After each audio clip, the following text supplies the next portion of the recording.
नमस्कार। India debate में आप सबका स्वागत है। मैं हूं आशुतोष पाठक। मित्रों, पश्चिम बंगाल में एक अजीब घटना हुई है। आप सबने वीडियो देखा होगा, हर टेलीविजन चैनल पे चल रहा है, कुछ बताने की जरूरत नहीं है। बंगाल की मुख्यमंत्री ममता बनर्जी, एक प्राइवेट कंपनी के ऊपर छापा पड़ता है इन्फोर्समेंट डायरेक्टरेट का, और इन्फोर्समेंट डायरेक्टरेट की टीम वहां पहुंचती है। साथ साथ या कह लें कि उसके पहले ही पहुंच जाती है ममता बनर्जी। और ममता बनर्जी के साथ स्टेट के डीजीपी होते हैं, कोलकाता के कमिश्नर होते हैं। ये सारे पहुंचते हैं और उसके बाद एक फाइल को वो अपने कब्जे में लेती हैं और उस फाइल को अपनी गाड़ी में लेकर के वो वहां से रवाना हो जाती है। मतलब एक मुख्यमंत्री फाइल लेकर के फरार हो जाती है और अपने हाथ में फाइल रख करके वो मीडिया को संबोधित करती हैं, लोगों को संबोधित करती हैं। वो कहती हैं कि केंद्रीय गृह मंत्री नॉटी है, बदमाश हैं, और ये जो उनका करतूत है ये बहुत गलत है। और प्रधानमंत्री को बंगाल की मुख्यमंत्री माननीय ममता बनर्जी चुनौती देती हैं कि अगर ये आपका रुख रहा तो हम पूरे देश में कोहराम मचा देंगे। आप अपने गृह मंत्री को संभालिए, ये नॉटी गृह मंत्री को संभालिए, नहीं तो हम पूरे देश में कोहराम मचा देंगे। भारतीय इतिहास में इस तरह की ये पहली घटना होगी कि किसी स्टेट में इन्फोर्समेंट डायरेक्टरेट की टीम कहीं पर छापेमारी के लिए जा रही है और वहां पर उस प्रदेश की मुखिया, उस प्रदेश का मुखिया पहुंच करके उस छापेमारी से संबंधित जो कागजात हैं उसको लेके फरार हो जाए, भाग जाए, और फिर इसको लेकर के मामला कोर्ट में जाए कि मुख्यमंत्री फाइल लेकर के भाग गई। अब ये मामला कोल स्कैम से जुड़ा हुआ है। ये मामला कोल स्कैम से जो पैसे आए हैं वो पैसे कैसे गोवा के चुनाव में प्रयोग हुआ, कैसे अन्य स्टेट के चुनाव में प्रयोग हुआ। जिस कंपनी के ऊपर छापेमारी हुई है वो आईपैक कंपनी है। आईपैक कंपनी के एक जमाने में सर्वे सर्वा हुआ करते थे प्रशांत किशोर साहब, जो पॉलिटिकल एनालिस्ट हैं, पॉलिटिकल एडवाइजर हैं और इलेक्शन एडवाइजर हैं। चुनाव जीता कैसे जाता है, चुनाव जीतना कैसे चाहिए, चुनाव लड़ना कैसे चाहिए, इसकी रणनीति बनाने वाले हैं माननीय प्रशांत किशोर। और प्रशांत किशोर की ही प्रथम दृष्टिया ये कंपनी है। अभी कहा जाता है कि प्रतीक सिन्हा हैं, प्रतीक जैन हैं, वो अभी देख रहे हैं इस कंपनी को। लेकिन आईपैक को अगर लोग जानते हैं तो आईपैक को सिर्फ और सिर्फ प्रशांत किशोर की वजह से जानते हैं। हो सकता है कि उसमें सैकड़ों लोग काम कर रहे हों, बड़े बड़े इंटेलिजेंट लोग काम कर रहे हों, बहुत सारे इंजीनियर काम कर रहे हों, बहुत सारे मैनेजमेंट ट्रेनी काम कर रहे हों, बहुत सारे पॉलिटिकल और इकोनॉमिक्स के जानकार लोग काम कर रहे हों, लेकिन उन सबको किसी ने नहीं देखा। कुछ लोग को व्यक्तिगत रूप से लोग जानते होंगे कि आईपैक में ये काम कर रहे हैं, आईपैक में फलाना व्यक्ति काम कर रहा है, तक में फलाना व्यक्ति काम करता है। हमारे भी एक दो मित्र हैं जो आईपीएस हैं, उनके लड़के आईपैक में काम कर चुके हैं, अपनी सेवा दे चुके हैं। तो हमें और हमारे जैसे कुछ और लोगों को व्यक्तिगत तौर पर जानकारी होगी कि फलाना व्यक्ति आईपैक के लिए काम कर रहा है, लेकिन पब्लिक में आईपैक का कोई और चेहरा सामने नहीं आया। सिर्फ एक ही चेहरा है, प्रशांत किशोर जी।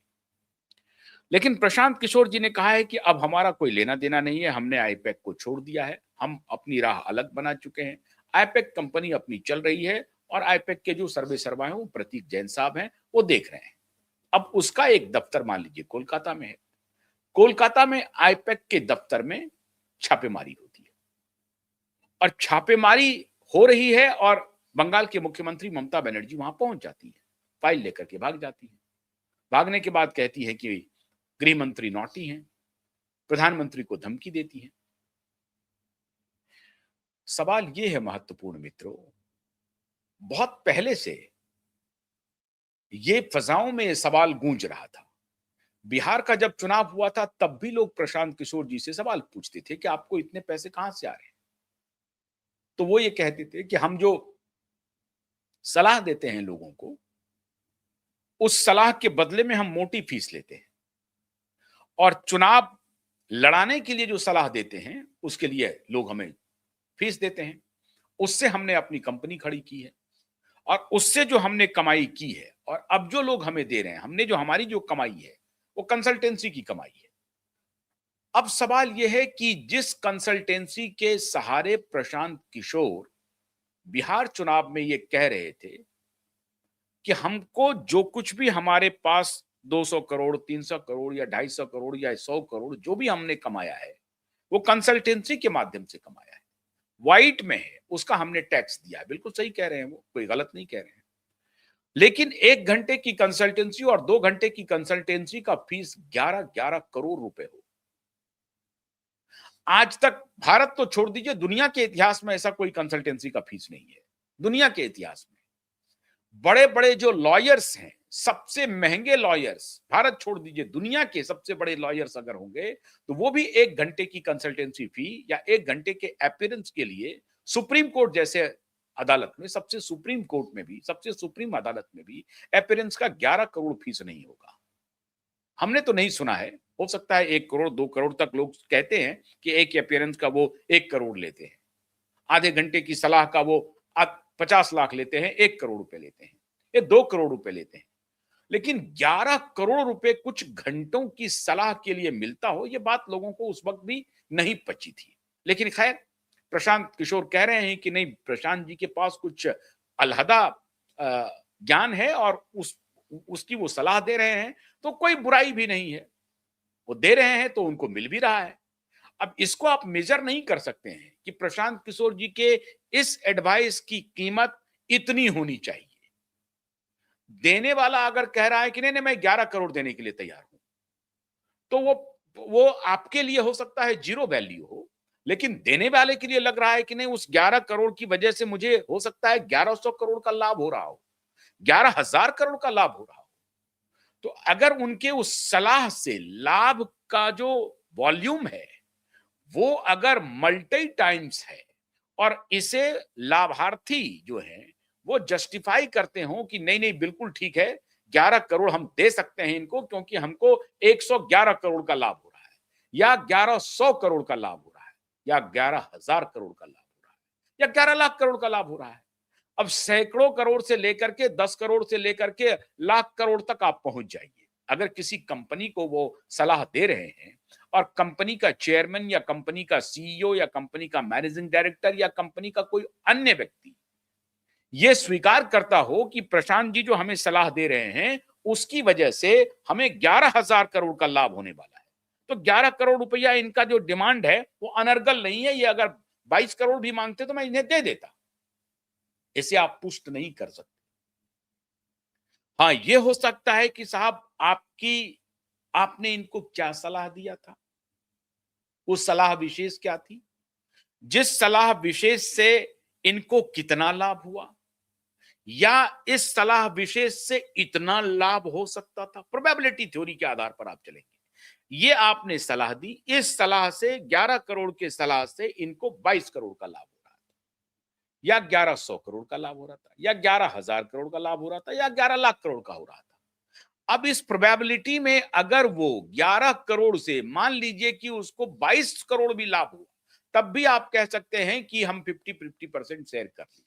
या ये तय हुआ कि लाभ आपको भले जीरो हो, प्रोबेबिलिटी में ना जाए, लाभ जीरो हो, तब भी आपको हमें 11 करोड़ रुपए देने चाहिए। ये 11 करोड़ का जो आंकड़ा है, ये मैं नहीं कह रहा हूं, स्वयं प्रशांत किशोर जी ने पब्लिक के सामने कहा है, मीडिया के सामने कहा है।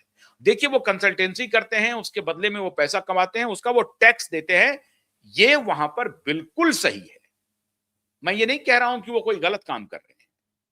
मैं सिर्फ आपको एक एक जो हाइपोथेसिस है उसको आपके सामने एक्सप्लेन कर रहा हूं, क्योंकि इसका संबंध ममता बनर्जी के फाइल लेने करके भागने से है। ये समझना पड़ेगा कि आईपैक सलाह का पैसा ले रही है या आईपैक जो कंपनी है किसी अन्य चीजों में भी इन्वॉल्व है। क्या आईपैक ब्लैक को व्हाइट करने का खेल कर रही है? क्या इसका डर था, या आईपैक कोई और नैरेटिव तैयार कर रहा था, कुछ और उसमें डॉक्यूमेंट में मिला है? क्या वो नैरेटिव देश हित के खिलाफ कोई हो रहा है क्या? क्या उस नैरेटिव में बांग्लादेशी के आने की कोई बात छिपी है क्या? क्या उस नैरेटिव में एसआईआर जो फर्जी, अभी जो एसआईआर चल रहा है और फर्जी वोटर लिस्ट की बात हो रही है, क्या उसकी कोई चर्चा है क्या? उस डॉक्यूमेंट में ऐसा क्या है जिस वजह से ममता बनर्जी पूरी बेचैन हो गई और दौड़ करके वो फाइल लेकर के भाग गई और वहां से वो धमकी दे रही है कि अगर हमारी स्ट्रैटेजी की फाइल को आप चोरी करेंगे, कह रही है कि वो फाइल जो वो हमारी स्ट्रैटेजी की फाइल है, हम और वो स्ट्रैटेजी बहुत जबरदस्त है और आप उस स्ट्रैटेजी की फाइल को चोरी करना चाहते हैं। हमारी स्ट्रैटेजी आपको जानने का कोई हक नहीं है। क्या वो स्ट्रैटेजी की फाइल थी? वो स्ट्रैटेजी लिखित थी उस फाइल में जिसको मोदी चुराना चाह रहे थे, अमित शाह चुराना चाह रहे थे कि क्या ममता बनर्जी कौन सा प्लानिंग कर रही है आने वाले चुनाव के लिए और वो प्लानिंग बहुत फुल प्रूफ है। उस प्लानिंग को मुझे जानना चाहिए, तब हम जब जान जाएंगे तो उस प्लानिंग का काट तैयार करेंगे। ममता बनर्जी के स्टेटमेंट से तो ऐसा ही लग रहा है कि वो जो डॉक्यूमेंट लेके गई हैं उसमें पैसे कौड़ी का कोई खेल नहीं है, कोल स्कैम इधर उधर उसका कोई खेल नहीं है, वो स्ट्रैटेजी विशेष है और वो स्ट्रैटेजी विशेष के फाइल को मोदी और शाह लेके जाना चाहते हैं। अब क्यों लेके जाना चाहते हैं? क्योंकि वो स्ट्रैटेजी जब जान जाएंगे मोदी और शाह तो उसका काट निकालेंगे और फिर ममता बनर्जी को चुनाव में पटकनी दे देंगे। सामने से ऐसा लग रहा है कि भारत में सभी गोबर खा रहे हैं, मूर्ख हैं। ममता बनर्जी की चालाकी देखिए, सामने से कह रही कि मेरी स्ट्रैटेजी की फाइल को ले जाना चाहते हैं। अब मोदी और शाह को उनकी स्ट्रैटेजी जानने के लिए उनके फाइल में क्या लिखा हुआ है इसे चोरी करना पड़ेगा और इसके लिए ईडी को लगाना पड़ेगा। तो प्रथम दृष्टया आपको यह संदेश दिया जा रहा है कि नहीं, हमारी फाइल, हम जो ईडी का जो छापा पड़ा है उसमें कुछ मनी लॉन्ड्रिंग का मतलब नहीं है, वो हमारे स्ट्रेटेजिक फाइल को वो चुराना चाह रहे हैं। अरे भाई, इन्फोर्समेंट डायरेक्टरेट जाती है तो सिर्फ और सिर्फ मनी लॉन्ड्रिंग का पता करने जाती है, पैसे के लेन देन का पता करने जाती है। यह काम अगर करना होता तो सीबीआई करती, सीबीआई की कोई टीम जाकर के करती स्ट्रैटेजी के लिए। एनआईए की टीम चली जाती कि आपकी स्ट्रैटेजी में कहीं बांग्लादेशी घुसपैठियों को लेकर के तो कोई खेल नहीं है, वो नेशनल इन्वेस्टिगेटिंग एजेंसी चली जाती। इन्फोर्समेंट डायरेक्टरेट गई है। तो ये जो आप बाहर निकल करके नैरेटिव दे रही है माननीय ममता जी कि नहीं, हमारी स्ट्रैटेजी की फाइल को इन्फोर्समेंट डायरेक्टरेट कब्जे में करना चाहती है, वो मैं नहीं दूंगी। धूर्त बना रही हैं आप, झूठ बोल रही हैं। आपके यहां 65 करोड़ रुपए आपकी पार्टी के लोगों के यहां से मिले, जिसको लेकर के सुप्रीम कोर्ट, हाई कोर्ट और फिर स्टे दिया गया। और जब सुप्रीम कोर्ट आया, सुप्रीम कोर्ट ने कहा कि नहीं नहीं नहीं, स्टे नहीं होगा, इंक्वायरी होगी, और इंक्वायरी हुई तो 65 करोड़ रुपए पकड़ाए, जहां आपके लोगों ने वहां के जजेस को भी बदनाम किया। अब आप कह रही हैं कि स्ट्रेटेजी की फाइल लेके चला गया, कौन यकीन करेगा? इन्फोर्समेंट डायरेक्टरेट पैसे का ट्रेल पता कर रही है और ईडी को पैसे का ट्रेल पता चल गया है। और इसीलिए मैं ये नहीं कह रहा हूं कि प्रशांत किशोर जी को रिस्पॉन्सिबिलिटी लेनी चाहिए on the behalf of IUPAC, बिल्कुल नहीं, क्योंकि वो अब अलग हैं, वो अलग काम कर रहे हैं। लेकिन 2+2=4 यहां नहीं है, यहां 2+2=5 है, 6 है, 7 है, पता नहीं क्या है। क्योंकि statement of previous statement of Prashant ji वो कह रहा है 11 करोड़ रुपए तो मुझे कंसल्टेंसी के मिलते हैं, 1 घंटे 1.5 घंटे की कंसल्टेंसी के मुझे 11 करोड़ मिलते हैं। अब उसी 11 करोड़ रुपए से मेरे पास, मतलब 11 करोड़, 10 करोड़, 15 करोड़, 20 करोड़, इस तरह से जिस नवयुग कंपनी ने उनको 11 करोड़ रुपए दिए, उस 11 करोड़ की सलाह से क्या नवयुग कंपनी ने 1100 करोड़ रुपए बनाए, या 100 करोड़ बनाए, या 2200 करोड़, 22 करोड़ बनाए, या 15 करोड़, 20 करोड़ बनाए? क्या उस सलाह से कुछ बना क्या, या वो डूब गई कंपनी आपकी सलाह से, या आपकी सलाह का कोई महत्व नहीं रहा? मैं हमेशा ये कहता था कि प्रशांत जी अच्छा काम कर रहे हैं, लेकिन प्रशांत जी जिस चीज को लेजिटिमाइज कर रहे हैं वो कतई अपना उन्होंने, आप ये कहें कि हमने व्यापार किया, हमने बिजनेस किया और कंसल्टेंसी करके हमने पैसे कमाए और हम इसमें लगा रहे हैं। प्रशांत किशोर जी को साफ साफ ये कहना चाहिए कि आईपैक अगर किसी प्रकार के मनी लॉन्ड्रिंग में इन्वॉल्व है, आईपैक कंपनी के माध्यम से कोई पैसा गोवा पहुंच रहा है चुनाव में खर्च होने के लिए, नाम दिया जा रहा है कि आईपैक कंपनी के ऊपर खर्चा किया जा रहा है कंसल्टेंसी के नाम पर, और वहां ब्लैक को व्हाइट किया जा रहा है, कैश में सारा खेल हो रहा है, या कैश को व्हाइट में ट्रांसफर करके उसको व्हाइट बनाया जा रहा है, तो इस आईपैक कंपनी को जवाब देना पड़ेगा। अब सवाल है कि आईपैक कंपनी के ऊपर छापेमारी हुई तो मुख्यमंत्री क्यों इतना पागल हो गई, इतना पैनिक हो गई मुख्यमंत्री? साफ है कि दाल में काला है। और अगर स्ट्रैटेजी की फाइल चली गई तो आप कहती कि साहब देखिए मेरी चुनावी स्ट्रैटेजी की फाइल गई है और चुनावी स्ट्रैटेजी में ये मामला है, तो क्या चुनावी स्ट्रैटेजी में ऐसी कोई आपत्तिजनक स्ट्रैटेजी है जिस स्ट्रैटेजी से आपको डर है कि भारतीय जनता पार्टी के लोग उस स्ट्रैटेजी को रिवील करेंगे और उसका आपके खिलाफ चुनाव में बेजा इस्तेमाल करेंगे? क्या आपने ऐसी कोई रणनीति बनाई है? वो रणनीति क्या है? आप एसआईआर का विरोध कर रही हैं, हालांकि अब धीरे धीरे आपको लगने लगा है कि एसआईआर का विरोध करने पर मामला रुकेगा नहीं, इलेक्शन कमीशन वो काम करेगी जो बिहार में किया। वोट चोरी का नैरेटिव फेल हो चुका है, मेरे वोट नैरेटिव चल नहीं पा रहा है। अब वोट चोरी को एक ही आस लगा हुआ है अमेरिका से कि ट्रंप साहब वोट चोरी के नैरेटिव बनाने वालों को पीठ ठोक दे। तो ऐसा ईरान वाला कहानी भारत में होने वाला नहीं है, क्योंकि यहां का जेनजी जानता है, नेता को तो मालूम है कि हम ये नैरेटिव चला लेंगे, लेकिन कार्यकर्ता उस नैरेटिव में फंसने के लिए तैयार नहीं है। इस देश का युवा उस नैरेटिव में फंसने के लिए तैयार नहीं है। तो सवाल है कि आपका कौन सा स्ट्रैटेजी मोदी और शाह चुराना चाहते थे? ममता बनर्जी इसका जवाब अदालत में नहीं दे पाएंगी। और जो कृत्य उन्होंने किया है, एक सरकारी अधिकारी को सरे राह सरे आम अपने पद का दुरुपयोग करते हुए, जो अधिकारी जिस काम के लिए नियुक्त है उसी काम से उसको रोकने का काम उस प्रदेश की स्वयं एक कॉन्स्टिट्यूशनल पोस्ट पर बैठी एक पर्सनालिटी कर रही है, ये बेहद आपत्तिजनक है।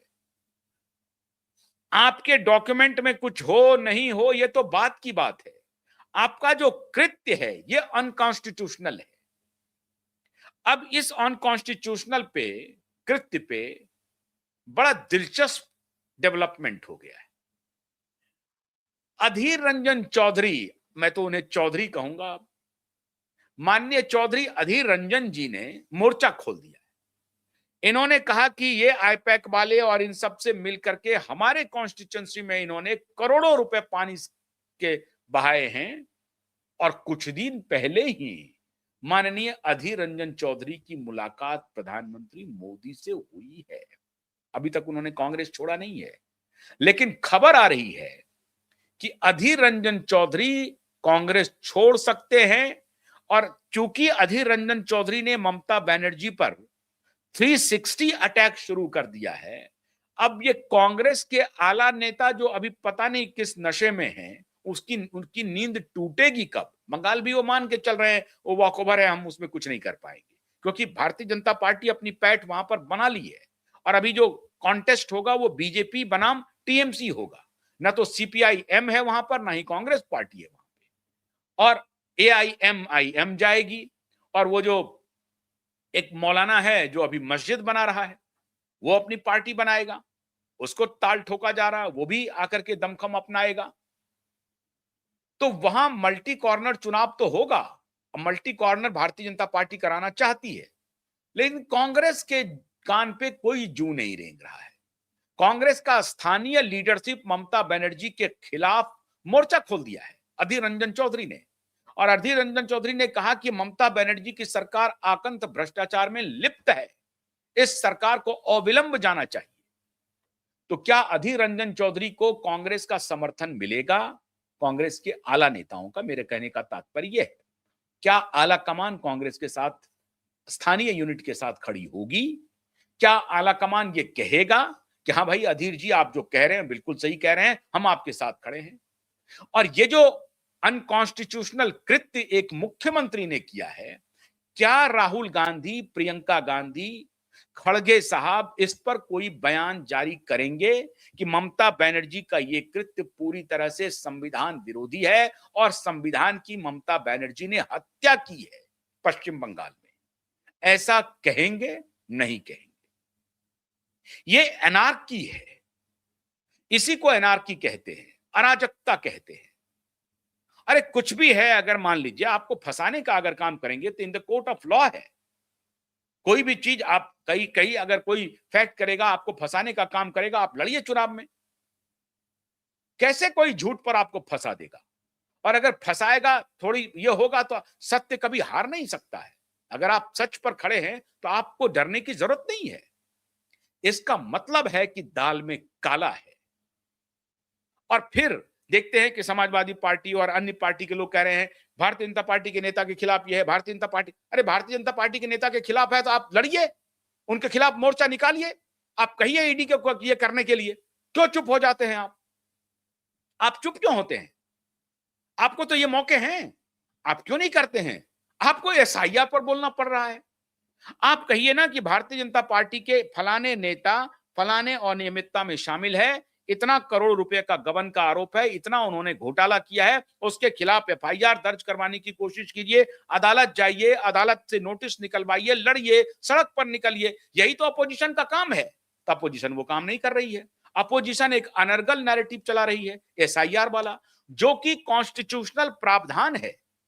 हर समय एक खास पीरियड के बाद इलेक्शन कमीशन को यह अधिकार है, और यह अधिकार नहीं, यह सत्य भी है, यह होना भी चाहिए कि इलेक्टोरल रोल में क्या गड़बड़ी है, क्या किसी परिवर्तन की आवश्यकता है, क्या उसको परिवर्तन किया जाना चाहिए या नहीं किया जाना चाहिए, यह इलेक्शन कमीशन को जरूर देखना चाहिए। वरना इलेक्शन कमीशन है किस लिए? केवल मतदान कराना उसकी जिम्मेदारी नहीं है। मतदान ठीक से हो, मतदाता सही हो, यह उसकी जिम्मेदारी है। ये कंफर्म करना कि हाँ, जो मतदाता है वही मतदाता मतदान कर रहे हैं, जो मतदाता नहीं है वो मतदान कर रहे हैं, तो फिर इलेक्शन कमीशन किस काम का है?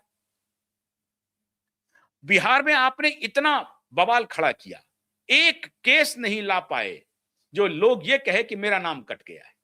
एक केस नहीं है, कोई एफआईआर नहीं है, not a single FIR Bihar में कि मेरा नाम कट गया है, मुझे चुनाव नहीं देने दिया गया है, ऐसा एक केस नहीं आया। आपने हल्ला उड़ा दिया, इतने का नाम काट दिया, इतने का। वो नाम कटे जो उचित नहीं थे, अनुचित नाम थे इलेक्टोरल रोल में, उसको काटा गया, उसी को काटेगा वहां पे। आपका कोई बोनाफाइड वोटर जो सच में वोटर है, उसका नाम कट गया, आप लाइए उसको अदालत में कीजिए। आपको क्या लगता है सारा इंस्टीट्यूशन खत्म हो गया? सारा इंस्टीट्यूशन को बीजेपी ने कब्जा कर लिया? इस नैरेटिव से आप कहां ले जाना चाहते हैं देश को? तो ये जो अराजकता फैला रहे हैं, इसका मतलब है कि Mamata Banerjee moral ground loose कर चुकी है, और ममता बनर्जी को लग रहा है कि उनका जो कृत्य बंगाल में रहा है, और बंगाल की जो अभी हालत है, जो दुर्दशा है, वैसी परिस्थिति में एंटी इनकम्बेंसी उनके खिलाफ एग्रीवेट होगी जैसे जैसे इलेक्शन नजदीक आएगा। तो उस एंटी इनकम्बेंसी को वो डाइल्यूट करने के बजाय, उस पर काम करने के बजाय और उनको हवा दे रही है। इससे आपको फायदा नहीं होगा, इससे आपको नुकसान होगा।